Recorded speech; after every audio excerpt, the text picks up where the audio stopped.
Joe Biden. And please welcome the 45th President of the United States, Donald Trump. But when he talks about a convicted felon, his son is a convicted felon at a very high level. His son is convicted, going to be convicted probably numerous other times. Well, I took 2 tests, cognitive tests. I aced them, both of them, as you know. We made it public. He took none. I'd like to see him take one, just one. I just won 2 club championships, not even senior, 2 regular club championships. To do that, you have to be quite smart, and you have to be able to hit the ball a long way. And I do it. He doesn't do it. He can't hit a ball 50 yards. He challenged me to a golf match. He can't hit a ball 50 yards. Just take a look at what he says he is and take a look at what he is. Look, I'd be happy to have a driving contest with him.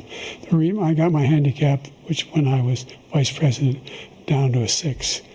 But by the way, I told you before, I'm happy to play golf with you if you carry your own bag. Think you can do it? That's the biggest lie that he's a 6 handicap of all. I was an 8 handicap. Yeah. 8.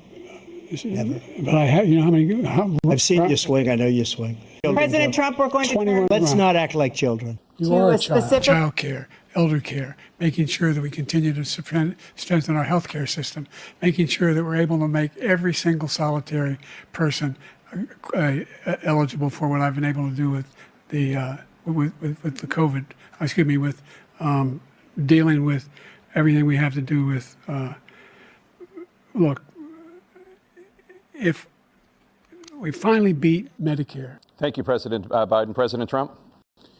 Well, he's right. He did beat Medicare. He beat it to death, and he's destroying Medicare because all of these people are coming in. They're putting them on Medicare. They're putting them on Social Security. They're going to destroy Social Security. This man is going to single-handedly destroy Social Security. These millions and millions of people coming in, they're trying to put them on Social Security. He will wipe out Social Security. He will wipe out Medicare. So he was right in the way he finished that sentence. And it's a shame. What's happened to our country in the last 4 years is not to be believed. Foreign countries, I'm friends with a lot of people, they cannot believe what happened to the United States of America. We're no longer respected.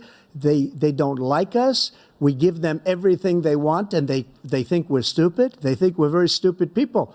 What we're doing for other countries, and they do nothing for us. What this man has done is absolutely criminal. Are Putin's terms acceptable to you? No, they're not acceptable. But look, this is a war that never should have started. He's given $200 billion now or more to Ukraine. He's given $200 billion. That's a lot of money. I don't think there's ever been anything like it. Every time that Zelensky comes to this country, he walks away with $60 billion. He's the greatest salesman ever. And I'm going to continue to move until we get the total ban on the total initiative relative to what we're going to do with more Border Patrol and more asylum officers. President Trump? I really don't know what he said at the end of that sentence. I don't think he knows what he said either. Look, we had the safest border in the history of our country. Went to the World War II cemetery, World War I cemetery he refused to go to. He was standing with his 4-star general, and he told me, he said, I don't want to go in there because they're a bunch of losers and suckers. My son was not a loser, was not a sucker. You're the sucker. You're the loser. President Trump? First of all, that was a made-up quote, suckers and losers. They made it up. It was in a third-rate magazine that's failing, like many of these magazines. There's nobody that's taken better care of our soldiers than I have. To think that I would, in front of generals and others, say suckers and losers. We have 19 people that said it was never said by me. It was made up by him, just like Russia was made up, just like the 51 intelligence agents are made up. Just like the new thing with the 16 economists are talking, it's the same thing. 51 intelligence agents said that the laptop was Russia disinformation. It wasn't. That came from his son, Hunter. It wasn't Russia disinformation. He made up the suckers and losers, so he should apologize to me right now. 4-star general standing to your side who was on your staff who said you said it, period. That's number one. And number two, the idea that I have to apologize to you for anything along the line. The only person on this stage is a convicted felon is the man I'm looking at right now. And the fact of the matter is, what he's telling you is simply not true.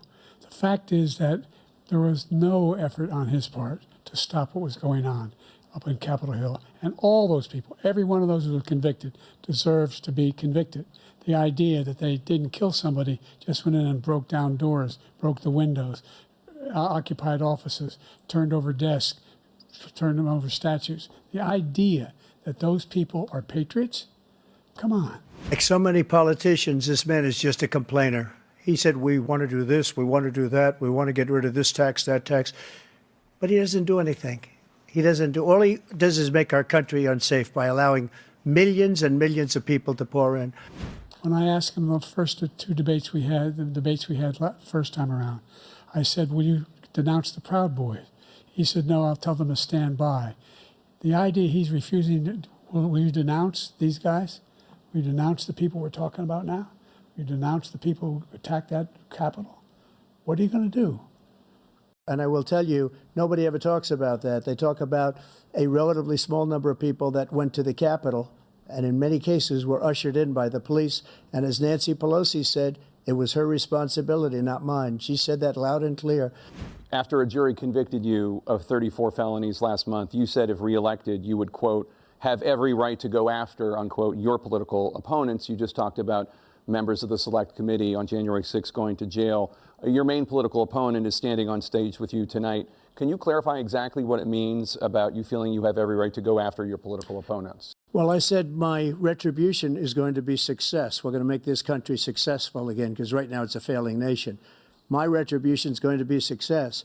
But when he talks about a convicted felon, his son is a convicted felon at a very high level. His son is convicted, going to be convicted probably numerous other times. Should have been convicted before, but his Justice Department let the statute of limitations lapse on the most important things. But he could be a convicted felon as soon as he gets out of office. Joe could be a convicted felon with all of the things that he's done. Will you pledge tonight that once all legal challenges have been exhausted, that you will accept the results of this election, regardless of who wins? If it's a fair and legal and good election, absolutely.